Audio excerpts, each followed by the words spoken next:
Good morning students. நம்ம இன்றைக்கி பார்க்க போகிற கிளாஸ் ஃபுட் ஹைஜீன். சரிங்களா? இது எல்லாமே ஃபுட்டை பற்றி எல்லாமே பார்த்தோம். ஃபுட்டோட ப்ரிசர்வேட்டிவ், அப்புறம் அதோட எப்படி ஸ்டோரேஜ் பண்ணுறது, அதில் என்ன அடல்ட்ரேஷன் கலக்குறாங்க, என்ன அடிட்டிவ்ஸ் கலக்குறாங்க எல்லாமே பார்த்தோம். இப்போ ஃபுட் ஹைஜீன், எப்படி ஹைஜீனிக்கான ஃபுட்டை நம்ம பார்த்து வாங்கிறது, எப்படி அதை ஹைஜீனிக்காக வச்சுக்கிறது, அதை மெயின்டைன் பண்ணுறது, அவ்வளோதான். அதை பற்றி தான் இப்போ நம்ம பார்க்க போகிறோம்.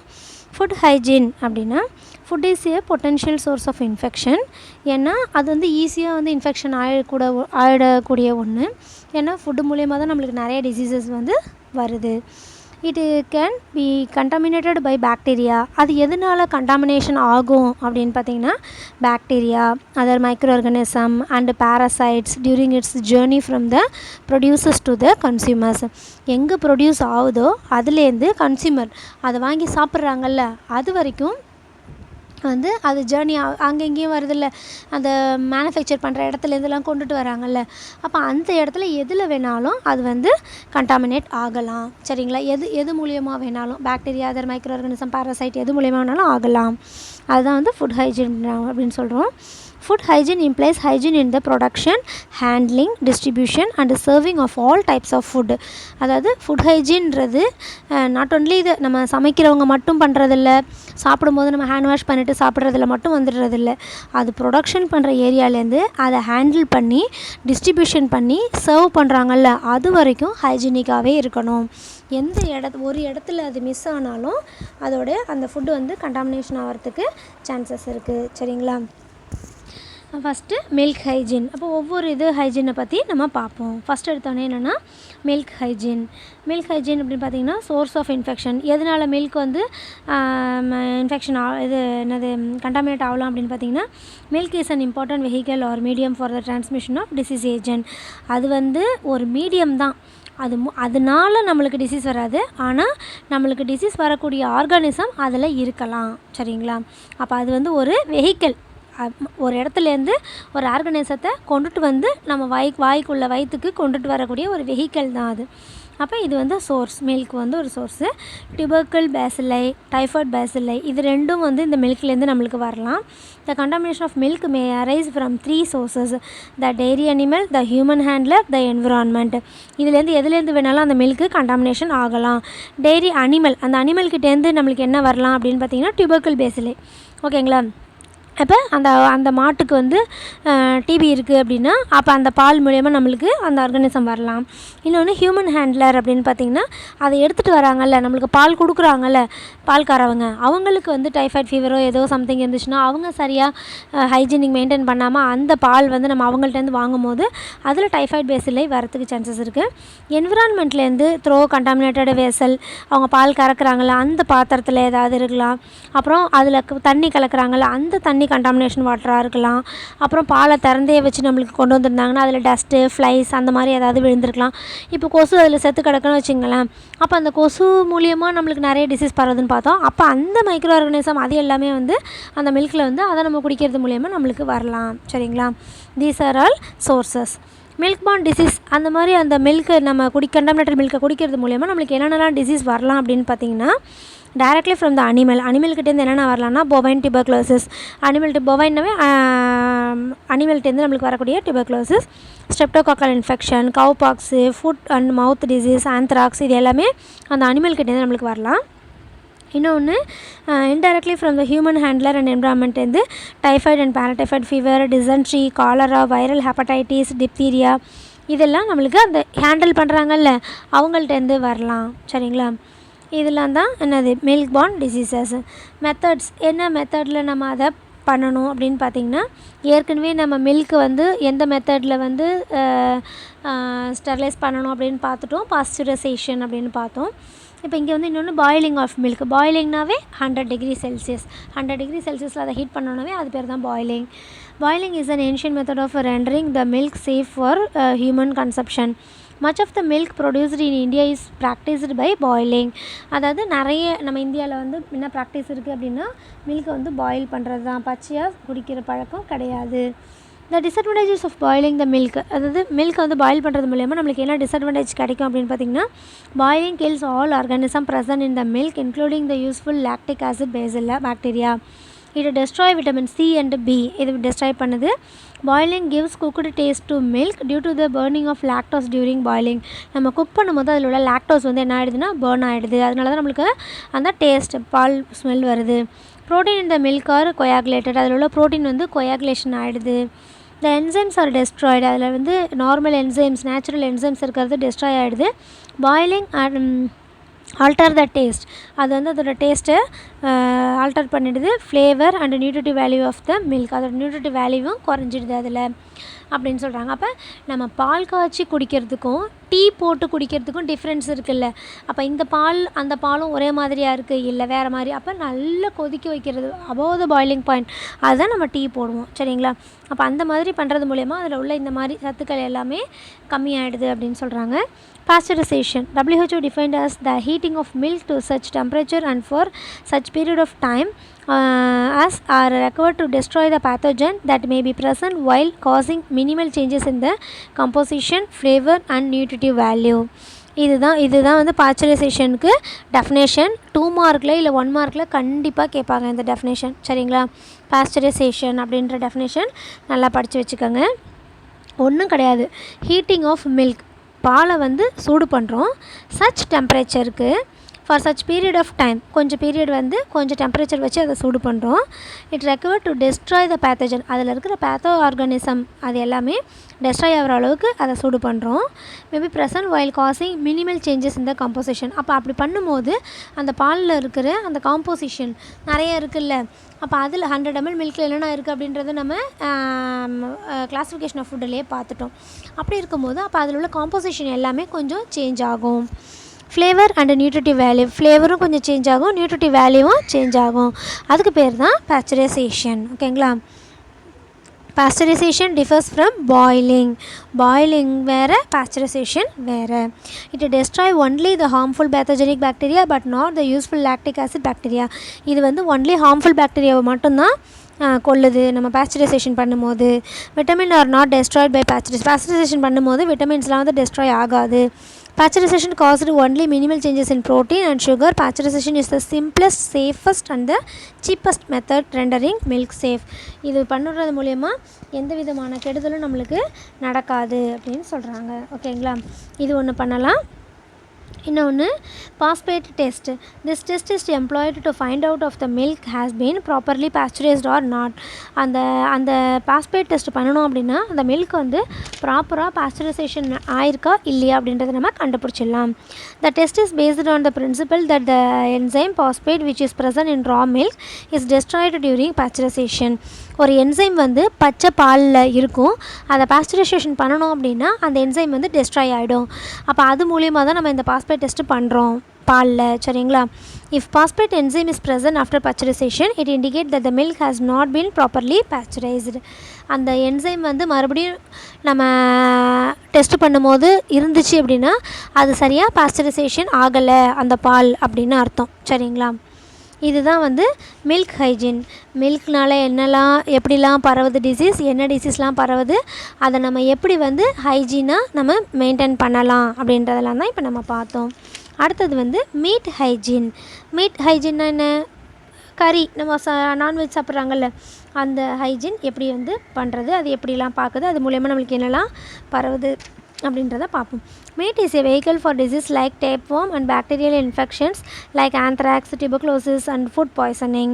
இது மூலமா என்னெல்லாம் பரவுது, அதில் டேப் ஃபார்ம்லாம் இருக்கும். ஏன்னா it's one of the animal. ஏன்னா நம்மளுடைய இண்டஸ்ட்ரியில் இருக்கிற மாதிரி அனிமலோட இண்டஸ்ட்ரியிலையும் கண்டிப்பாக பாராசைட்ஸ் வந்து இருக்கும் சரிங்களா, ஹெல்மெந்தியாசிஸ்.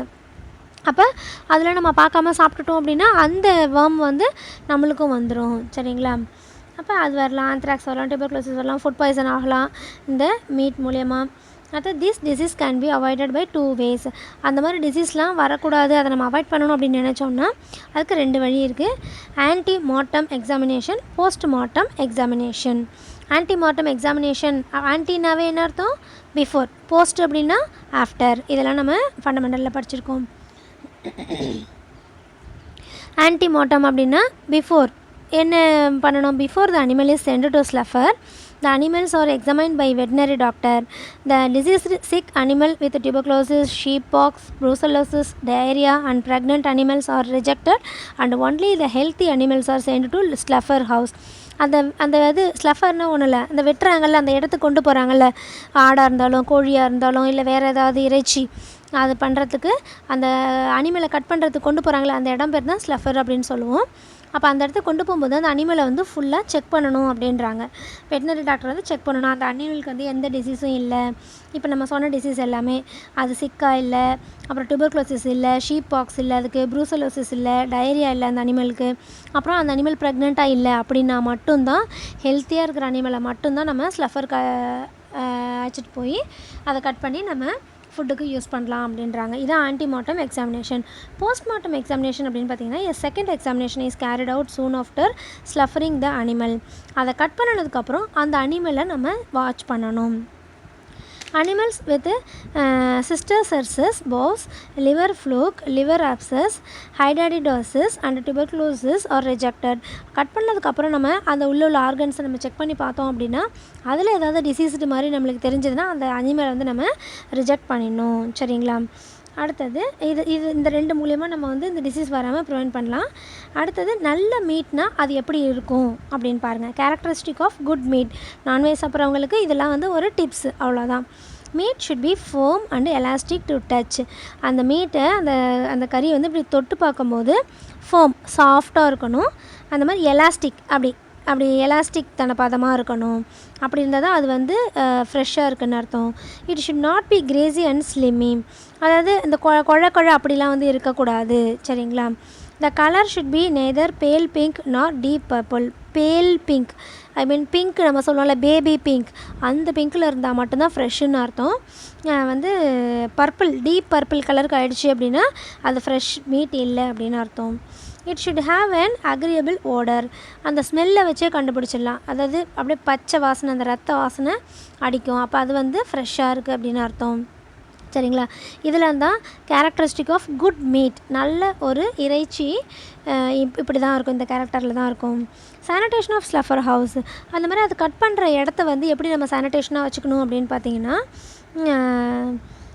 slaughter houses are the places where animals whose flesh is intended for human consumption are killed. Minimum standard for slaughter houses எப்படி இருக்கும் அப்படின்னு பார்த்தீங்கன்னா இருக்கணும்னா, it should be away from the residential area. Floors and walls up to 3 feet should be impervious and easy to clean. அதாவது ஃப்ளோருக்கும் வால்க்கும் நிறைய தூரம் இருக்கணும், நடுவில் வச்சு கட் பண்ணுற மாதிரி இருக்கணும், அப்போ தான் ஈஸியாக க்ளீன் பண்ண முடியுமா. Waste like blood, ஆஃபல் extra should be collected separately and should not B discharge to public serves. அந்த மாதிரி நம்ம கட் பண்ணும்போது அந்த வேஸ்ட்லாம் வரும்ல, பிளட்டு, ஆஃபல், அதெல்லாம் வந்து அது கட் பண்ணும்போது உங்களுக்கே தெரியும், நான்வெஜ் சாப்பிட்றவங்களுக்கு தெரியும் என்னென்னலாம் அதுலேருந்து எடுத்து வேஸ்ட்டாக தூக்கி போடுவாங்கன்னு. அதெல்லாம் வந்து நம்ம பப்ளிக் பிளேஸில் வந்து தூக்கி போடக்கூடாது. There should be continuous independent and adequate water supply. அங்கே வந்து வாட்டர் சப்ளைலாம் அடிக்குவேட்டாக இருந்துகிட்டே இருக்கணும். க்ளீன் பண்ணலன்னா என்ன ஆகிடும், ஸ்மெல் வர ஆரம்பிச்சிடும். The temperature of the roof shall be maintain below 5 degrees Celsius. அதை கட் பண்ணுற அந்த இடத்தோட அந்த ரூஃப் வந்து எவ்வளோ டெம்பரேச்சர் உள்ளே இறங்கணும்னா 5 degrees Celsius தான் இருக்கணும், ரொம்ப ஹீட்டான பிளேஸாக இருக்கக்கூடாது. Meat should be transported in fly proof covered van.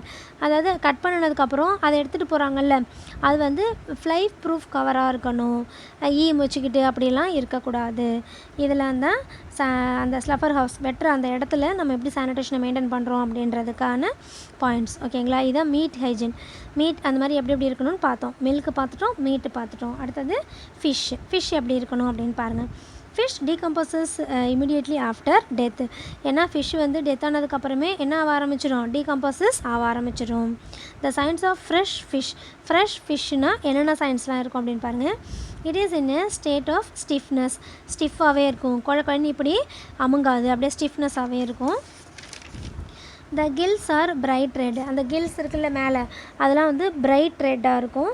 The eyes are clear and prominent. அந்த ஐஸ் வந்து கிளியராக தெரியும், அப்படியே குண்டாகவே தெரியும். ஃபிஷ் உயிரோடு இருக்கும்போது எப்படி இருக்குமோ அதே மாதிரி அந்த ஐஸ் வந்து கிளியராக தெரியும், அழுகி போய் உள்ளே அமுங்கி அப்படிலாம் இருக்காது.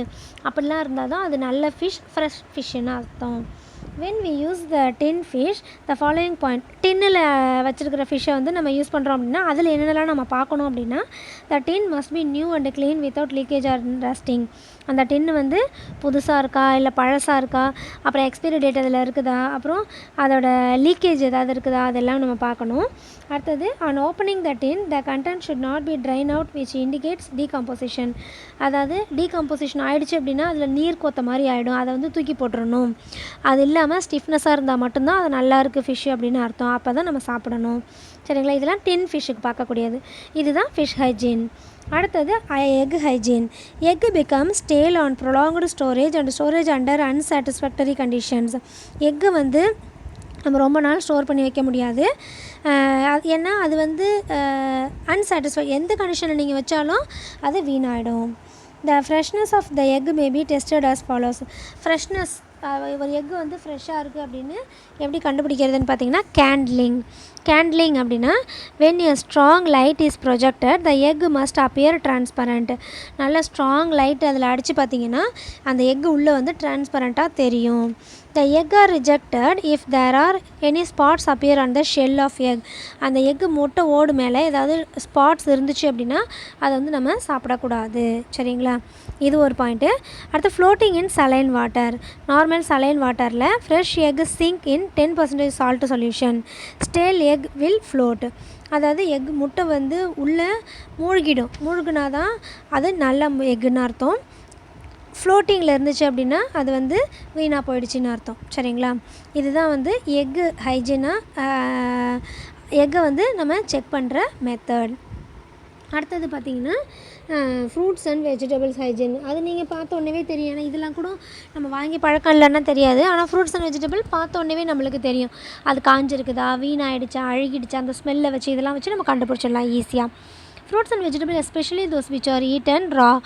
நம்ம வந்து ரானா பச்சையாக சாப்பிட்ற ஃப்ரூட்ஸ் அண்ட் வெஜிடபிள்ஸும் இருக்குது. Tomato, radish can be source of infection. இதெல்லாம் தான் இதுலேருந்துலாம் நம்மளுக்கு இன்ஃபெக்ஷன் வருது அப்படின்றாங்க.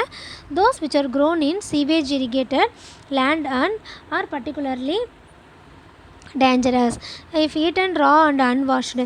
அது வந்து வந்த இடத்துலேருந்து எப்படி வந்திருக்குதுன்னு நம்மளுக்கு தெரியாது, எங்கெல்லாம் கீழே போட்டு பெரட்டி எடுத்துகிட்டு வந்தாங்கன்னு தெரியாது. அதை வந்து நம்ம பச்சையாக சாப்பிட்டோம் அப்படின்னா அது மூலயமா நம்மளுக்கு இன்ஃபெக்ஷன் வரதுக்கு சான்சஸ் இருக்குது.